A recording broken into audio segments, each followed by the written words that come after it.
কিন্তু অহন কি মন জানে বিসুলা বানাই লাইছে। আগে একবারে নদীর কাছে যখন যেত অহন যাওন জানা। আর জেমেদা যা এদিক দিয়া ভালোও লাগে না দেখতে।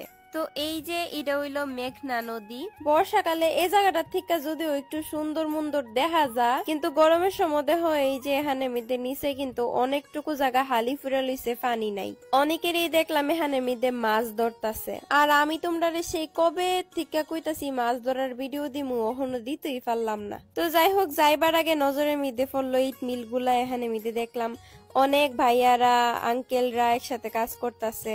আসলে পুরুষ মানুষ এরকমই, নিজের পরিবারের লেগে নিজের জীবনের সব শখ আহ্লাদ বাদ দিয়ালা। আজকের ভিডিওটা এ পর্যন্তই। ভিডিওটা অনেক বোরিং হইছে আমি জানি, আমার ইদানিং কোনো ভিডিওই ভালো হইতাছে না, কিন্তু সামনে অনেক জোস জোস কিছু ভিডিও আইবো, বেশি দিন না কিছুদিনের ভিতরই। অহন কইতাম না, পরেই তোমরা জানতে পারবা। তো দেখা হইতেছে নেক্সট ভিডিওতে। সবাই ভালো থাকো, সুস্থ থাকো, আল্লাহ হাফেজ।